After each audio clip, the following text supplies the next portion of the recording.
Hey, Red Clay Rambler fans, this month we're celebrating 11 years of the podcast. I just launched a fund drive and I need your help to support this upcoming season. If you're able, please donate at talesofredclayrambler.com or you can become a sustaining member at patreon.com/redclayrambler. Until May the 31st, when you make your pledge on Patreon, you'll automatically receive a free Red Clay Rambler t-shirt along with your other perks. As always, thanks for listening, and let's get on with the show.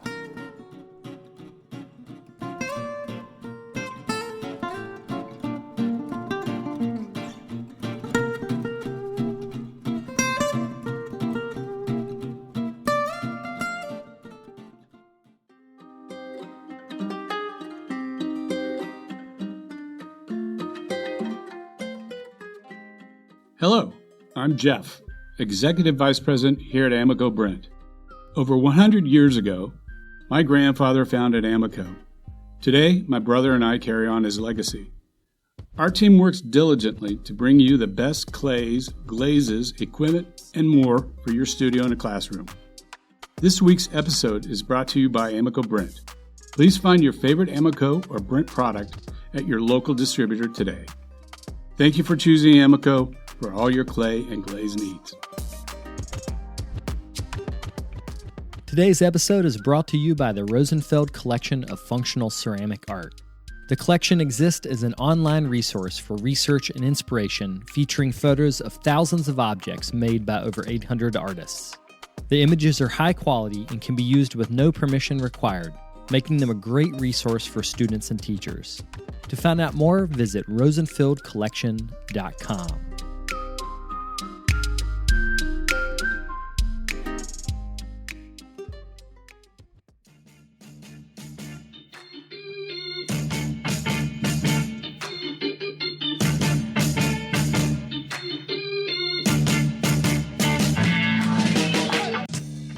Welcome to the Tales of a Red Clay Rambler podcast, featuring interviews with culture makers from around the world. This is Ben Carter. I'm going to be your host. If you'd like more information on the show, please visit our website, talesofaredclayrambler.com.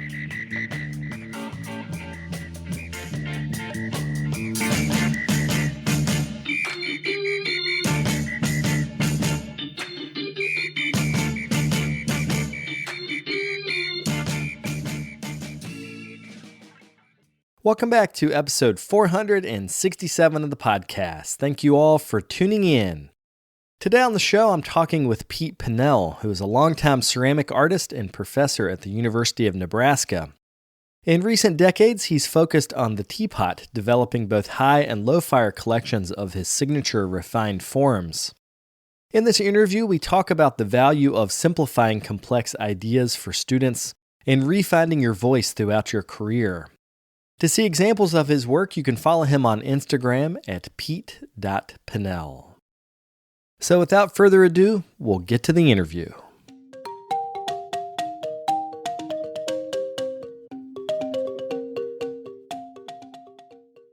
I recently interviewed Anat Shifton, and she figured out that she had taught 600 beginning students in 20 years. Oh, wow. And I just think about how the beginning students, those first classes, that's when we hook them. That's when we get them into the field.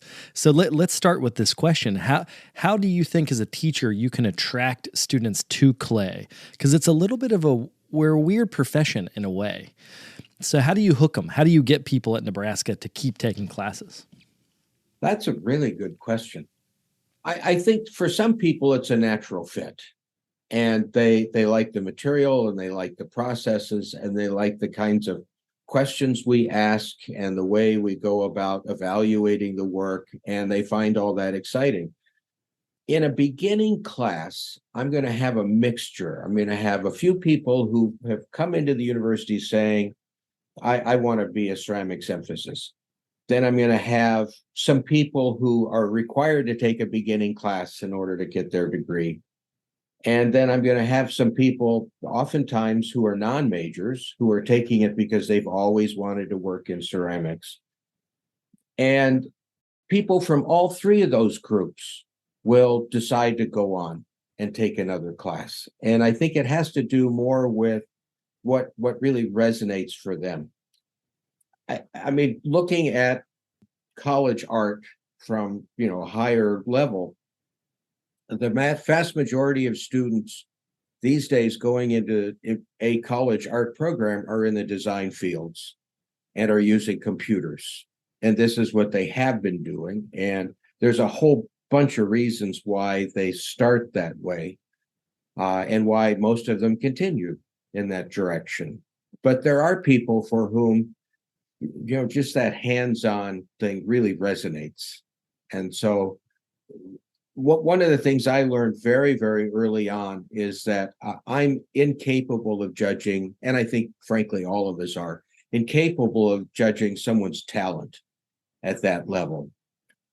I'll quote Stephen Hill, being a good ceramic artist is like running a marathon, not like running a sprint.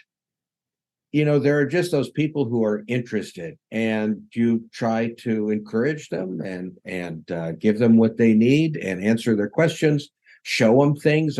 Big part of what I do, I think, is making people aware of what's out there. Many years ago, I defined my teaching philosophy as providing the 3 I's: information, inspiration, and insight. And of the 3, information's the easiest. Information's everywhere, and information is what students tend to tune out during a class. I've had people finish their first semester and they still had no idea the difference between cone 04 and cone 4. Okay, that's just information. But inspiration, showing them all those amazing things that are made before and the possibilities and the things you can do. And then insight, what you get to through discussions and just cluing them in. Okay, this is what this means in a broader context. And you watch those lights go off and they see the possibilities. That I think leads them to want to come back. Who are the teachers in your life that gave you that insight? Oh, I think we often teach how we were taught, or we fill in the gaps. Like we teach how we wanted to be taught. So I would imagine you've had some teachers that did give you the insight. Yeah, that's interesting you'd say that. I have, in the course of my career, gotten to either study with or work with some truly extraordinary people. And their insights often just kind of blew me away in terms of, and there's a lot of that I don't remember. There were things at the time that were like, oh,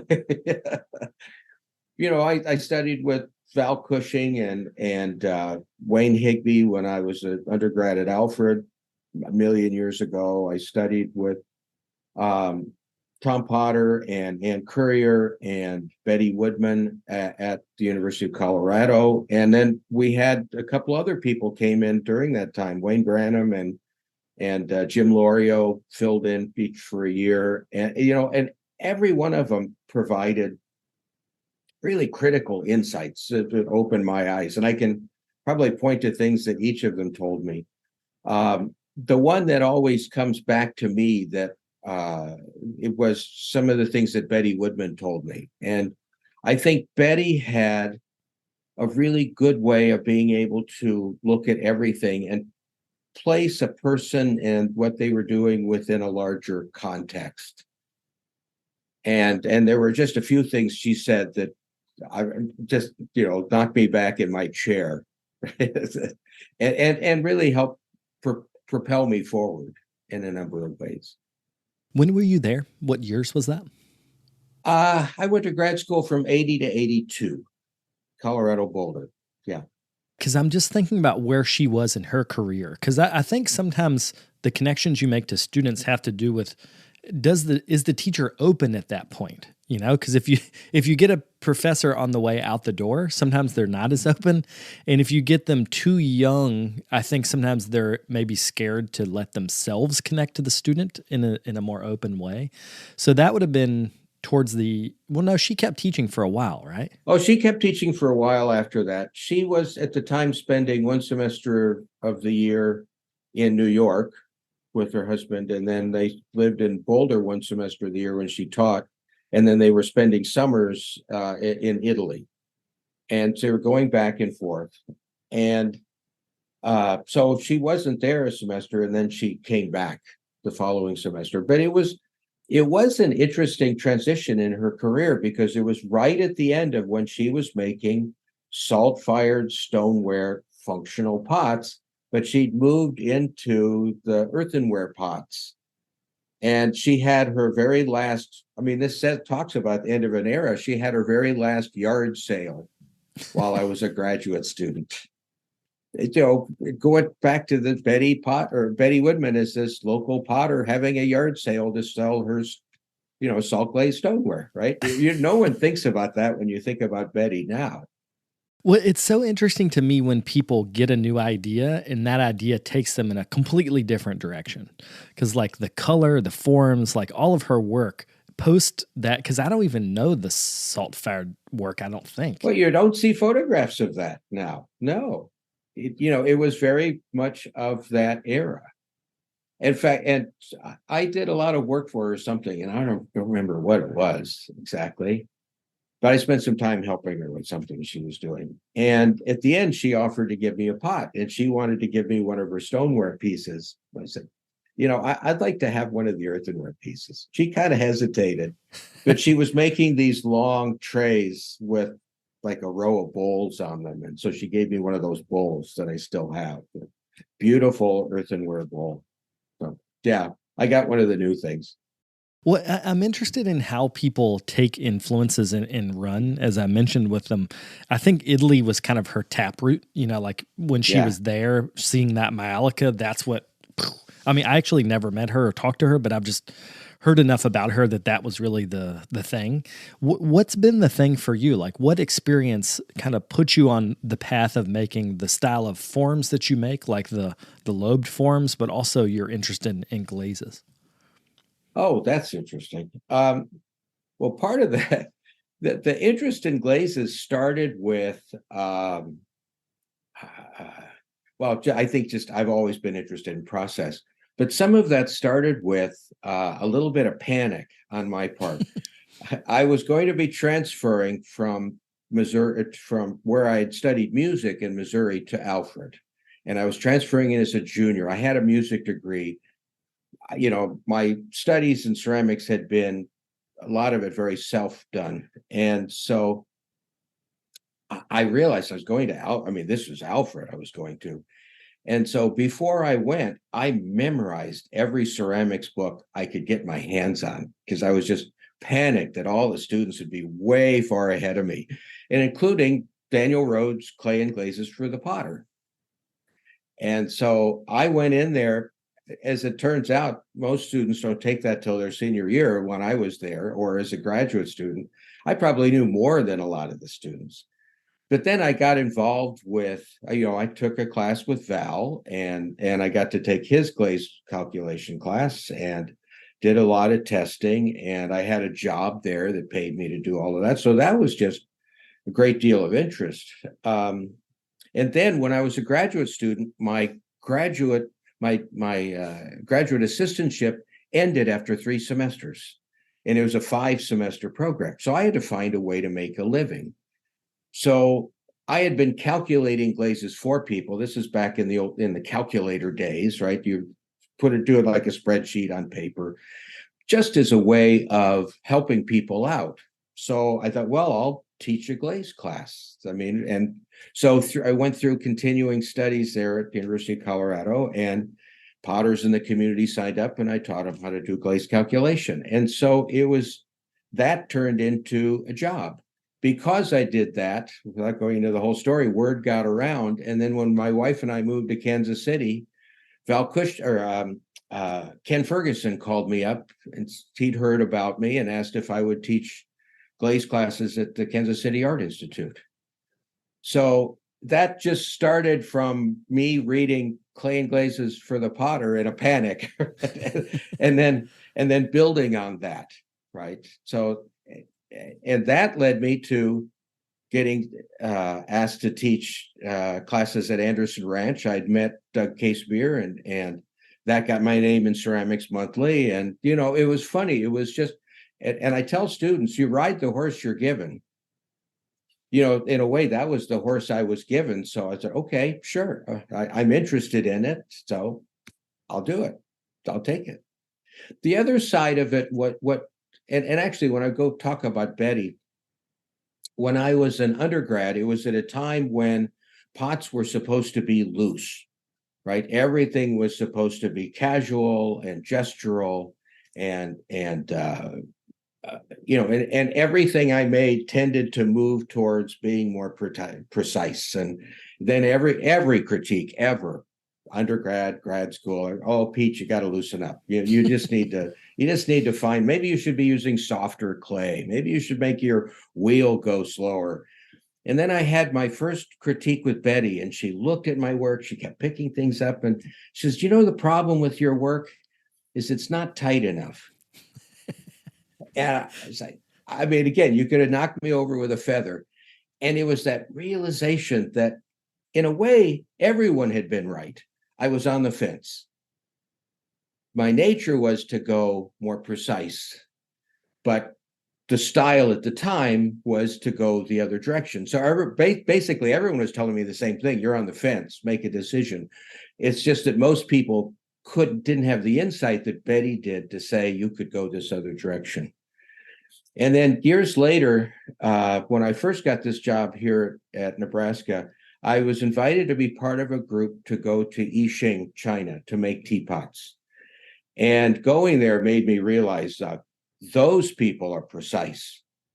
And the combination of what Betty said and just that experience of watching people who actually make exceptionally precise work made me realize that, well, first, I tell students sometimes it's like waking up one day and looking out the back door and realizing you got a 40-acre backyard you didn't know about, that there was all this opportunity. I could go either direction. And that was remarkably freeing to know that I could be more precise or more casual or whatever combination I wanted. The whole thing is out there, and there's no should, there's just what I want. And so that gave me the opportunity to mine. The lobing came about just from looking at a long-standing fascination with historical ceramics. Mm-hmm. And so you see that dividing into lobes or divisions of various kinds all over the world. Potters do that to break up the circle. And I'm interested in it visually, but also I'm interested in how it impacts the way food looks in it. I remember the first time I brought a bowl home and made tomato soup and put it into that. And it sounds dumb, but I looked at that tomato soup and it took the shape of the bowl and it looked really good. I thought, oh yeah, of course. But against a Timucu black, that shape, I think it had 5 lobes in that bowl.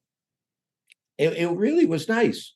And again, it was one of those little reminders about the experience of pots, being different from just the visuals of pots. And the same thing when you drink out of something that's been divided, it's a little bit more like a spout. The dynamics of drinking are different, and it makes you very aware of the act of drinking. That's why I kind of like to do that on tea bowls. It's that act of awareness. I feel like with your work, there is a precision. Like you talked about that Betty talked about that you might need to tighten up, but precision. Then actually there was, when I was doing research, there was an article you wrote about the words tight and loose that was in Clay Times in like 97, sometime in that era. And you talked about how we as potters use the words tight and loose in a way that other, like people in the English language generally don't. They don't mean how we use them. Yeah, I always think of that line from Princess Bride. That doesn't mean what you think it means. And that is true of both loose and tight. And so I always tell people, find the synonym that means what you actually mean to say. Because, when we use tight, it could mean precise or it could mean constrained. Right. And those are completely different values. Well, that's kind of what I want to get into is that there are people that are quote unquote loose potters that are just as precise as your work, which is also very precise. So I got to actually at Odyssey where we met in Asheville years and years ago.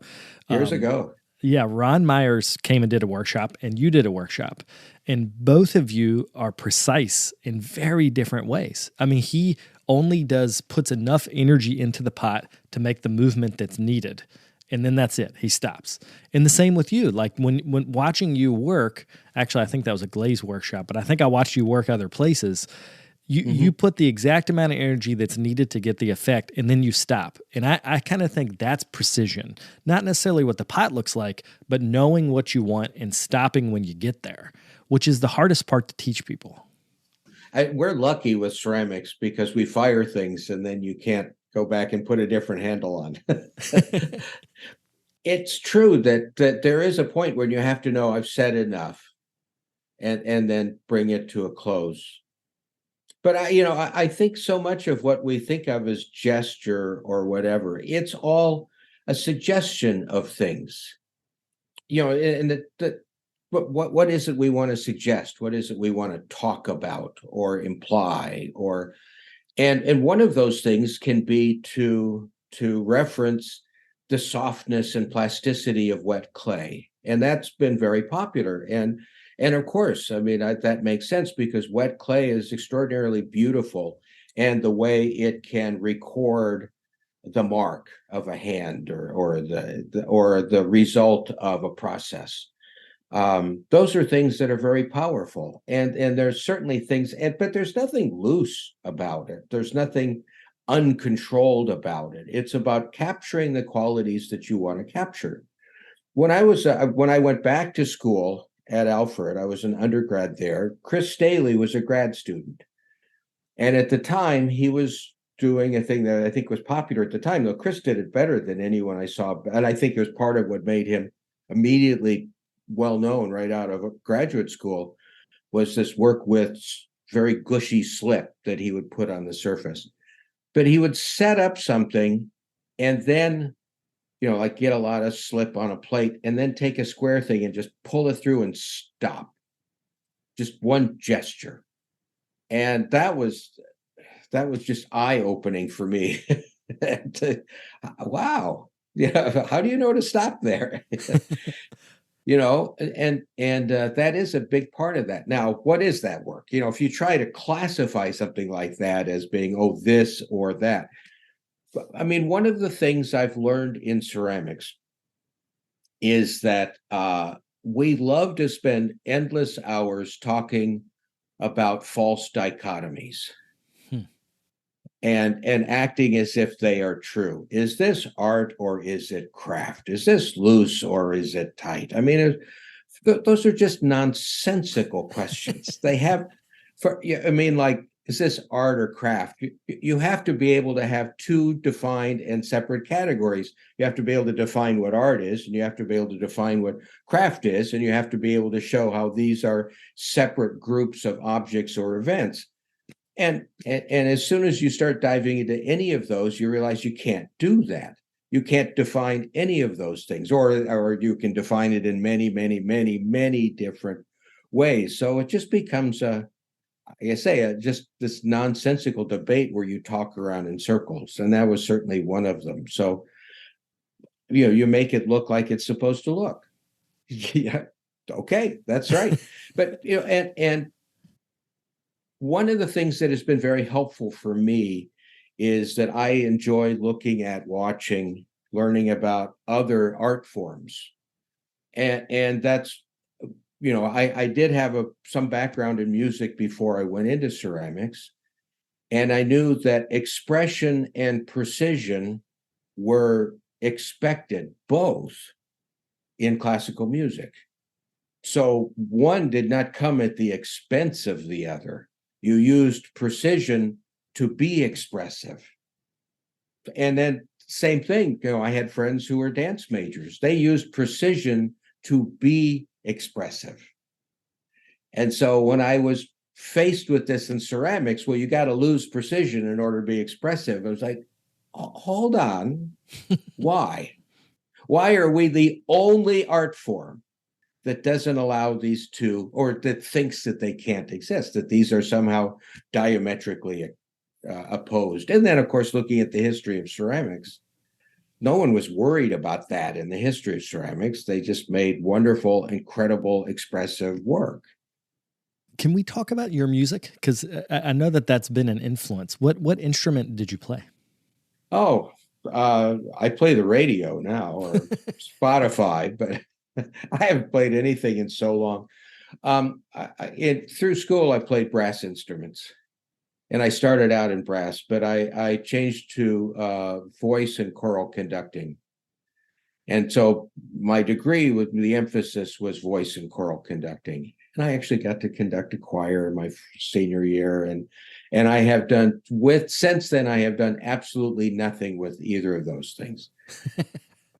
But I think having several years of music theory and several years of music history have been extraordinarily useful.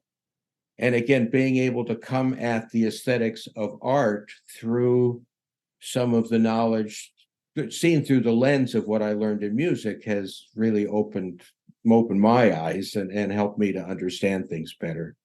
We'll narrow our things down to our terminology, and we put on our blinders, and then we're trapped in this little cubby hole. I mean, the word I bring in fairly often with students in harmony, in music, you talk about consonant harmonies and dissonant harmonies. And that's like if you go to the piano and you play every other key, you're going to get thirds and a chord. But if you play two keys next to each other, you'll have, and that's a consonant harmony. You play two keys next to each other, you'll have dissonance, right? Two notes clashing. And the broader idea of harmony, it contains within it a lot of dissonance. And that's what makes beauty, is you have these tensions that resolve themselves. And it's all about the creation and absolving, or the ending of dissonance. And composers use that so well. I remember a Bach piece that I had to analyze, that where the second to the last chord set up this dissonance, and then you got this note that went all over the place, and then there was this line of, and then the very last note was resolved that dissonance. So he just held you there. I dragged it out for several measures till you finally got to exhale when that dissonance was released. And that's something that we don't talk about in the visual arts, but dissonance is really important when we talk about putting color complements together, when we talk about how we'll use texture or form. We can set up dissonances in form so that it creates tensions. That's really useful to be able to talk that way. And I find my students using those words. And nowadays with online, you can go online and find great examples where people demonstrate consonance and dissonance in harmonies. Now, before I would just have to try to explain it to people, but yeah, good old Google. So those things I think are useful. Yeah. Well, I knew that this would be a good topic because you have such a way of explaining your own experience in somewhat complicated things like harmonies in a very simple way. And I think this is the hallmark of your teaching style. So you just talked about music, but you could have been talking about glaze, or you could have been talking about aesthetics. Like, this is a hallmark of you as a teacher. Yeah, you have to be able to take a complex idea and clean it up, take away all the fuzz, and so that people can see it. Then you can put all the complexity back into there. But you have to start with basics. And sometimes you find yourself saying, okay, I'm oversimplifying here, but, and then you explain whatever it is. Well, I also think with students, they will make things complex by nature. Like, experimentation is complex. So simplifying is helpful because it gives them the structure that will push them through their own disappointment. Because sometimes the complexities are the disappointments. Well, and if it all stands in the way of understanding, I did something for the first time a year and a half ago. I've taught a kiln design and construction class at UNL every 3 years, and it gives people those skills, how to cut and lay brick and how to design a kiln, how to cut and weld steel, all of that stuff. But I did it differently. I did half the semester on electric kilns. And our clay club bought everybody in the class a pretty nice quality multimeter so they could test things. And they had to learn electrical theory. And so then they could go in and use their multimeter to test, how worn is this element? Is this relay working?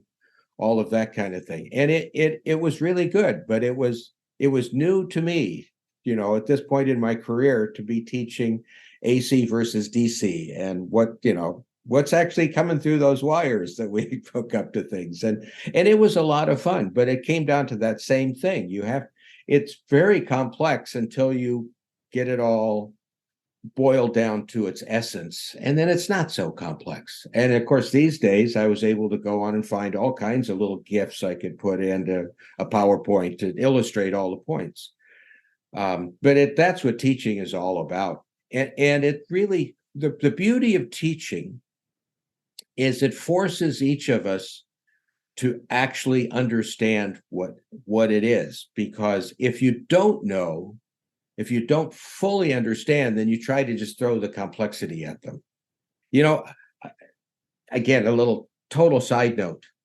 During that trip to Yixing in 1996, each of the Westerners in this group were asked to give a slide talk about our work.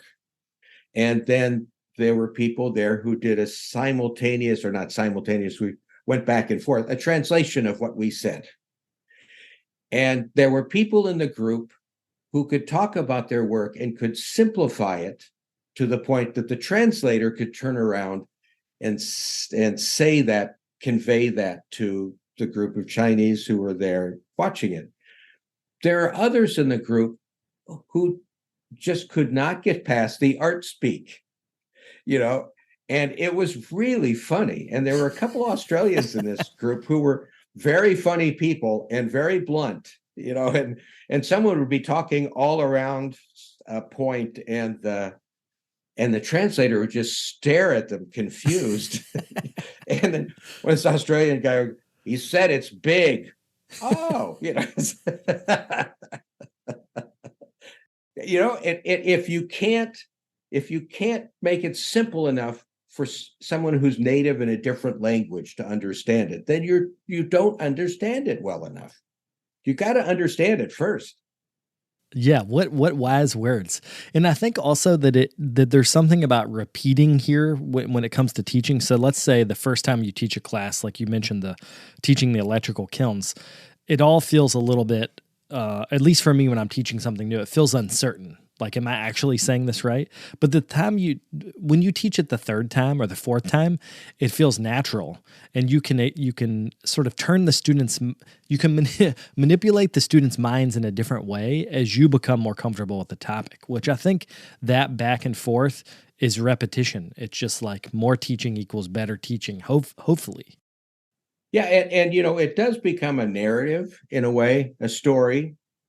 What I like about that is I can tell if they're completely hooked into this narrative, because they'll start asking me questions about what comes next. They're anticipating where we're going. And that tells me that they're following it, that we're all together in the same place and we're moving forward. Well, I want to go back to teaching glaze chemistry, because that's one of the more complex things that's, taught in ceramic schools.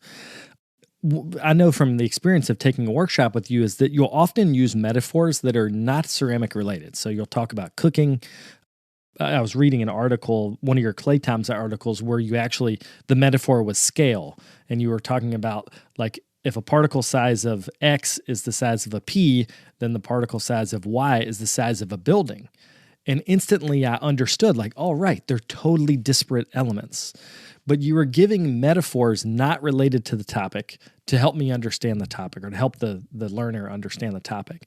So how do you How do you find the right metaphors that get people to like do, understand it? Part of that, I have to just say, there was when I was going to go to graduate school. When I was applying to grad school, I was looking at these tests, and some of the schools asked for the GRE, which is just one of those nightmare tests. But the University of Colorado and a couple of others said, "Oh, you could take the Miller Analogy Test." It's like, Miller Analogy Test, what's that? So I was from Columbia, Missouri, so I called over the university. There was a place who would give it, and it turned out that the Miller Analogy Test, I have no idea if they still even have this, but it was 100 analogies, and you had 1 hour to do it. A is to B as one is to dogs, cats, two. It would give you these analogies. I aced it. It's the way my brain works. I learned on that spot. I tend to learn things and teach myself things through analogy. And sometimes I find out those are false analogies. This is, but what I found is a lot of people find that an analogy is because they already understand the relationships between lots and lots of different things. And so if you can find something that's similar, that is also a true analogy or close to that, because I'll have to be totally honest, there are people who will explain things about glaze with analogies that are really not true. And of course it happens, but anyway, going back to teaching, it is a good way of expressing a new and somewhat complex idea. And then you back them off of the analogy to say, okay, now here's where it's different. Here's where that's a good way to get in the door. Now let's talk about what it really is. Well, I think it also helps the student to feel confident because with glaze chemistry itself, I feel like the chemistry part is often intimidating. And so people might come to the discussion thinking they're not smart enough to understand it because they didn't get an A in chemistry class in high school. But in reality, they got an A in understanding the metaphor or the analogy. Like they could, I guess by using an analogy, I remember you used cooking a lot in the glaze workshop I took with you. I didn't feel dumb because I could understand cooking. Everyone understands cooking, or most people understand cooking. So it gave me confidence to learn chemistry in a way that I don't think I would have if not for the way you described it. Yeah, and of course, and it's funny. What's changed for me over the years is I no longer even refer to it as chemistry.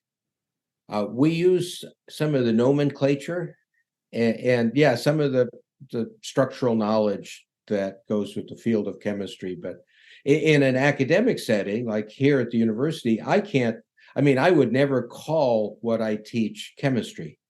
That belongs and that's owned by the chemistry department and the faculty in there who have PhDs in that field. And, that's way outside of my knowledge base. So I call it glaze formulation. And like I say, we borrow from that field. And in a way, in some ways, I think that what we do is closer to the alchemists, right, in the pre-chemistry world. But a lot of what we do is just trial and error mixing. And then we use some basic chemistry knowledge to try to understand why did this work and why did that not work. One of the things I use now, I have for a number of years, I don't think I did back when you took that workshop.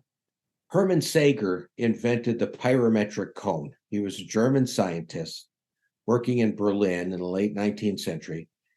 And at a time when they were struggling to come up with accurate ways to tell temperatures in a kiln. And so he decided that he could mix together glaze ingredients and then check their melting. And so the cone is a very useful thing, but the more useful part of that is that he came up with a unity molecular formula, a way of dividing out a chemical formula into what we now know as fluxes, stabilizers, glass formers. and looking at it as molecules. Like if you have one molecule of flux, you'll have, like in this case, 0.5 molecules of alumina and 5 molecules of silica. And then you can use cones to explain unity molecular formula. And to me, the most fascinating part of that is that cone with 5 molecules of silica is cone 5. That's where it comes from. I mean, it's nothing more complex than that. And then he took those same numbers, one flux, 0.6 alumina and 6.0 silica, and there's cone 6. And then he upped it to 0.7 alumina and 7.0 silica, and that's cone 7. And suddenly the bells are going off. People are going, oh, this isn't complicated at all. No, it's not complicated. And then once you start to wrap your brain around those things, and that came out of Sager about doing a bunch of simple proportional tests and finding and looking at he made cones out of them. He put them in a kiln and he watched when they melted and went over and how they melted. Did it just flatten or did it melt the way we expect a cone to melt, gradually and bending over? And he learned all about melting. And he published this. I now give this article to all my students or anyone I teach a glaze workshop from, so they can read Sager's original proportions. Well, that's what we do. We try these things out and we see what happens. And if it works, we use it. So we use it, right? It's chemistry, but it's really cooking, Well, I wonder too if Sager ever had like round cones, but they melted weird. So he's like, we got to do a triangle because they'll melt in the right direction. No, he started out with that. Oh, he just figured it out first shot. He had it from the very beginning. And he had these tin forms that he had someone make for him that he greased them. Then he would pack the powder into that to make the cones. I'm amazed at how the eras of ceramic knowledge really do push the aesthetics of what people can do. Because like Sager was 18. What years was he? Oh, I think, yeah, he died in about 1890. Okay. So he would have been mid 1800s. And then Stull, what was Stull's first name? Stull, he taught at the University of Illinois or Illinois State. But I know the Stull chart, he exactly published in 1914 or so. Yeah, and that was really kind of so Sager did what he did, and then two guys who worked with Sager finished out the cones. They did the higher ones and the lower ones, and then Stull's tests, which again are just a lot of proportional tests, and that one article. That again, it's just coming out of simple proportional tests, but once you put it in that graph, it opens your eyes in all kinds of ways. And it's so interesting that was not that long ago, but in terms of like the mid 1800s is not that long ago. And oh no, it's not. 1914, 15, somewhere around in there was Stull's when he was doing his thing. So when we think about how much ceramics has grown from then to now, it's mind-blowing. Like you think about ceramic applications on the spaceship, like just really super refractory materials on a spaceship came from, not directly, but indirectly came from research that ceramic people did that literally helped us get to the moon. But then we use it in our studios to make better glazes. I mean, it's fascinating to me, like how some technological change can really open up the world for us in clay. Well, yeah, and that is interesting. And I have spent my whole career, actually beginning when I was a student, looking at the Bulletin of the American Ceramic Society and the Journal of the American Ceramic Society. And what I learned very early on is I could understand or decipher almost everything up into the 1930s. When you get to the 1950s, most of it I can't understand. And now, forget it. But there are within Within the field, there are still very useful nuggets that I can find, but and it's still people doing very interesting research, and and there are ways to find this, of course, using a modern library and our online search tools. But yeah, it's fascinating where ceramics has gone to. Now we're talking about superconductors, and I mean, I don't think anybody studying ceramic engineering these days is ever going to learn anything having to do with whitewares. What they call dishes, or sanitary ware. I mean, that's old, old fashioned. But earlier stuff, there's an awful lot of really good information that we can mine from the late 19th century up through the 1930s that's still really useful, and that helps understand. And then one of the tools you can use is you can look for contemporary articles that use those articles as that reference those articles, right? And then you can find somebody's updated research that builds off of that. Well, I wanted to switch gears. We've talked about your teaching, we've talked about your work a little bit, but I also wanted to talk about your service, because you've been chair of your department, you've been involved with NCECA, you've done all these things that are really administrative tasks in your career. And I think in administration, you're learning to read and cooperate with people in the same way as you learn to read and cooperate with ceramic materials in your glaze lab. Absolutely. So can you talk about learning to be a better administrator, like learning the people part of that? Yeah, it is interesting that those of us who never studied how to run anything suddenly end up at times running things. There was a book that came out 40 or 50 years ago called The Peter Principle. And the basic idea, it was a way of explaining why the world is being run by people who are incompetent.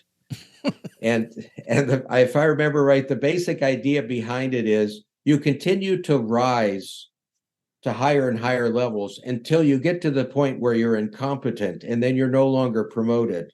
You stay at your level of incompetence.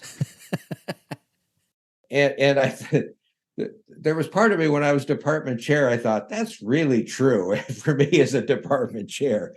You're trying to learn it on the job and being challenged in ways that, you just can't anticipate. No one warned me that I could have a situation where suddenly an entire freshman class, a particular class, marched into my office to complain about the teacher. And they're angry and they're ready to quit school over this. And it's like, okay, you learn to listen, and you learn to take notes, and you learn to not speak too soon, to not pretend to have answers, to say, I'll try to find out. I mean, there's a lot of that, and you make mistakes. I've done 3 actually kind of big service things, like you said, chair. I was on the NCECA board for 4 years, and in between times, I worked with arts accreditation. I've done work overlapping with NASAD, the National Association of Schools of Art and Design, with accrediting art programs. And in all 3 of those, I was operating at my level of incompetence. So, I didn't have the answers. It wasn't easy. And so it can knock you down a bit, but in a good way. You just tend to learn, and it always just comes down to you try to do your best. You try to help people. You try to not hurt people.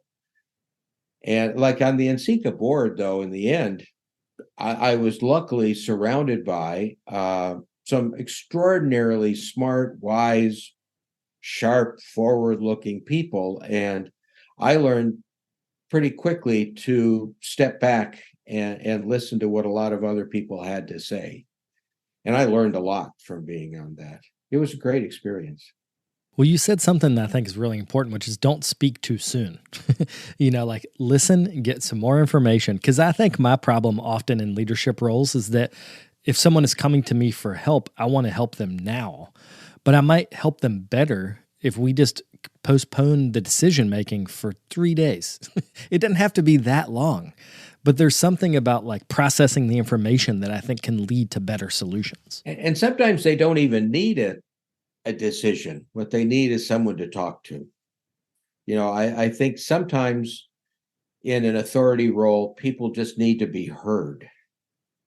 We were criticized on the NCECA board, and rightly so, for not having a diverse enough board.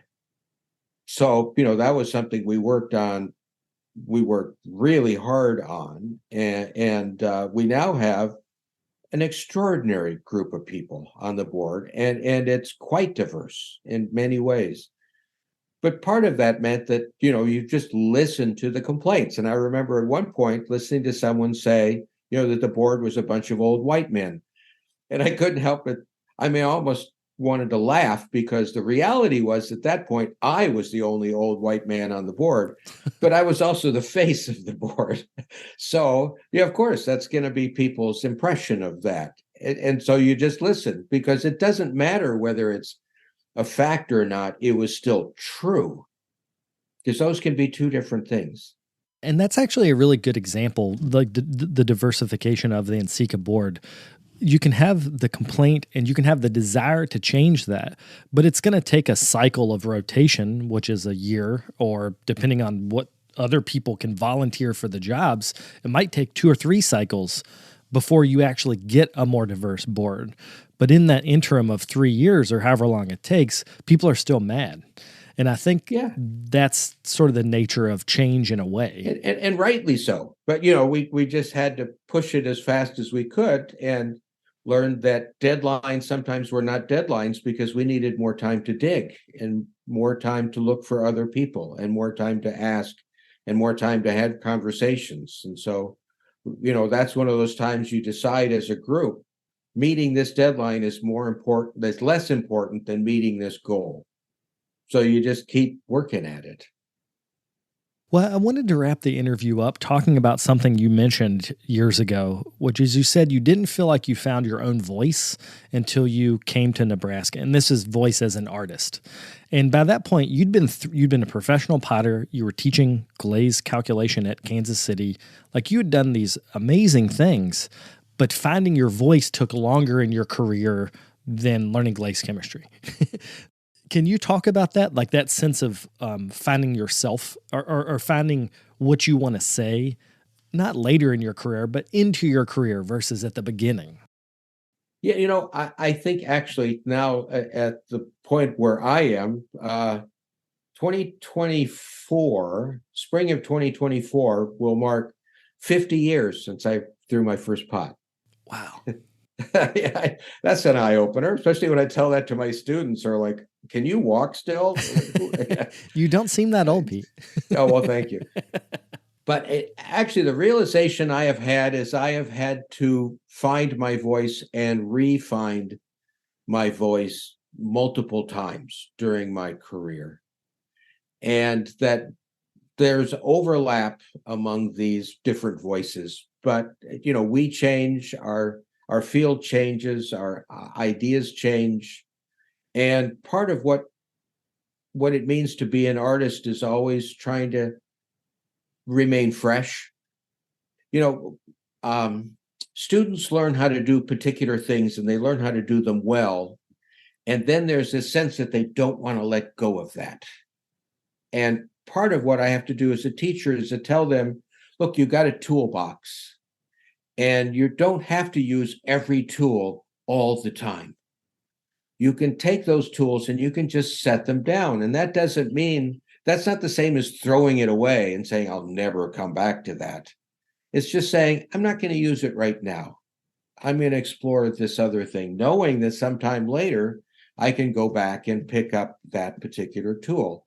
And I think it's very freeing to know that that's the case, that if maybe you've always used the wheel, or you've always fired at a certain temperature. And I'll run into this sometimes with graduate students who have gotten, especially now in the Instagram era, they've gotten a lot of acclaim for certain things they do. And it's very difficult for them to hear, maybe you need to set that aside for a while and explore what it means to not use whatever that is. And it's very panic inducing, but it's also very freeing. because if we don't set things aside, it leads to blindness. And this is something, again, I've run into, and you run into it sometimes even with very, very good artists, is that they get to a certain point, and this is where their brain says, oh, now, and this is how I do this thing. Like potters they turn over a pot, and I always say that's when they get amnesia. They were making so many interesting decisions on the top side, and then they turn it over and they go, oh, this is where I put my foot on it. Forgetting that, this foot needs to communicate with everything else that's going on in that pot. There shouldn't be any such thing as my foot. That's amnesia. You're no longer thinking about the things you thought about before. And I think for finding your voice, you find it, but you have to also be free to put things down, set it aside, try new things, explore. Kind of tied to that, I always tell students when I'm teaching them how to give a slide talk to remember that every slide talk they've ever seen is that artist lying to them. Because we always talk about, well, then I did this, and then I did that, and then I did that. No, actually, then I tried this and it failed. So I'm not showing you those images. And I tried those other things and they were just embarrassing. So I'm not going to show you that thing. But then I found something that worked again. We don't show those branches that get cut off of the tree.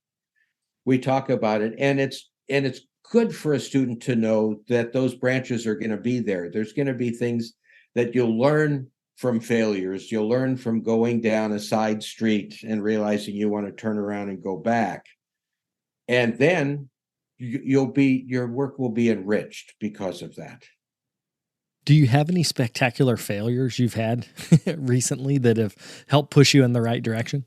Sometimes I feel like all my pots. No, the thing about ceramics is it'll keep you humble. As soon as you think you have something figured out, it'll just pull your legs out from under you. It's just the way ceramics is. And that's one of the good things about it. Again, I've been teaching ceramic, glaze formulation and all of that and firing for decades. But I run up against stuff that baffles me all the time. And that's great, right? That's what keeps it all interesting. That's what makes me not want to retire quite yet. That's right. Well, I was going to say, I guess in a way, teaching is that you get to learn from other people's failures. And I think so much about that with Val Cushing's collection of glaze knowledge by having students test and test and test and test. Oh, yeah.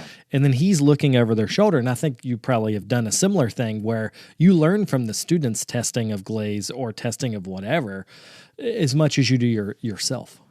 Oh, yeah. And as I always point out to students, there are no bad glaze tests. As long as it's mixed well and it's fired appropriately, every glaze test is a good test because it's all information. That's what you're testing for, is information that allows you to understand the context of this particular mixture. And then that information is always useful, if nothing else, just to tell you what not to do. That's right. that there's where it goes. Well, I think this is a good place to wrap up. Can you leave either social media or your website so that actually, do you have a website? I don't. I seem to be angling to be the last human being on earth to not have a website. And maybe that'll be my retirement project. But because I have a lot of stuff I could put on a website. I do have an Instagram page. It's just my name, Peter Pinnell. And however that is. And I need to post again. I haven't posted in about a year, but I've been busy. So life is good. Life is good. Well, thanks for doing this. I really appreciate it. Ben, thank you for the conversation.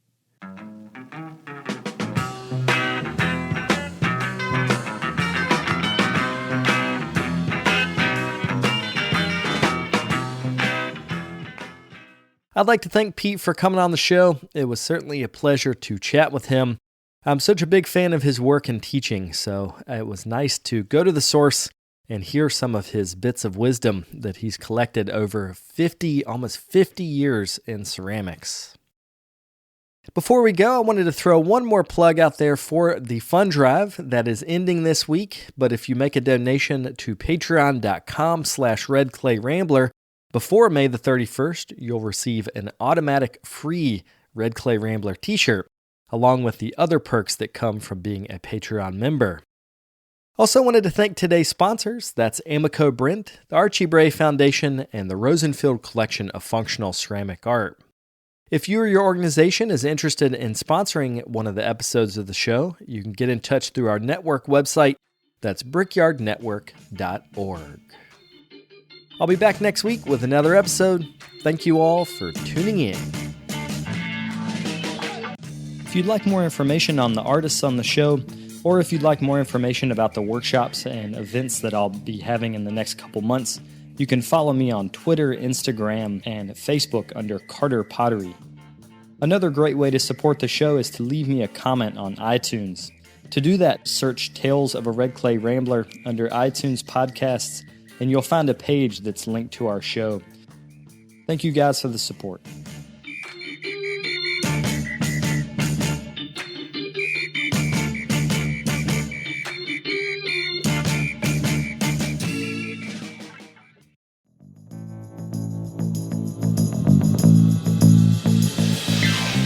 This podcast is a production of the Brickyard Network, an extension of the Archie Bray Foundation for the Ceramic Arts. To find out more about our lineup of ceramic podcasts, visit brickyardnetwork.org.